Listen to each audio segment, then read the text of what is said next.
તો આ તરફ સમાચાર કચ્છથી મળી રહ્યા છે। અંજારમાં ઘરમાંથી દાગીના લૂંટનાર આરોપી પકડાઈ ગયો। ફરિયાદી મહિલાનો પાડોશી યુવાન જ આરોપી નીકળ્યો। મહિલાનો વેશ ધારણ કરી યુવાને લૂંટ ચલાવી હતી। ઘરની રેકી કર્યા બાદ લૂંટને અંજામ આપ્યો હતો। પોલીસે સીસીટીવીના 900 GB ડેટા તપાસીને આરોપીને પકડ્યો। આરોપીએ દાગીના બેંકમાં મૂકી ગોલ્ડ લોન લીધી હતી।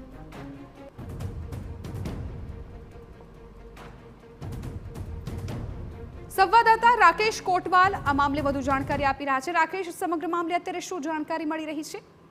જી, આપણે જણાવ્યું ગઈ 30 ડિસેમ્બરે અંજારના શહેર ખાતે આ બનાવ બન્યો હતો, જેમાં ઘરમાં એકલા રહેનારી મહિલાની આંખમાં મરચાની ભૂકી છાંટીને સ્ત્રી આરોપીએ આ લૂંટ ચલાવી હતી અને મહિલાના ગળામાંથી અને હાથમાંથી દાગીના લૂંટી જવાયા હતા। સમગ્ર ઘટના બહાર આવ્યા પછી પોલીસે લગભગ 900 GB જેટલો ડેટાનો અભ્યાસ કરીને આમાં એક આરોપીની ધરપકડ કરી છે। જે મહિલા લૂંટનો ભોગ બની હતી તે જ તેનો જ પાડોશી યુવાન આરોપી હોવાનું બહાર આવ્યું છે અને તે જ યુવાને સ્ત્રીવેશ ધારણ કર્યો હતો અને સ્ત્રીવેશ ધારણ કર્યા પછી મહિલાની રેકી કરીને ઘરમાં ક્યારે એકલા હોય છે, કયા સમયે એના ઘરમાં જઈને ચોરી થઈ શકે છે એવું રેકી કર્યા પછી તેમણે આરોપીએ મહિલાને ભોગ બનાવી હતી અને તેમના ઘરમાં લૂંટ ચલાવી હતી।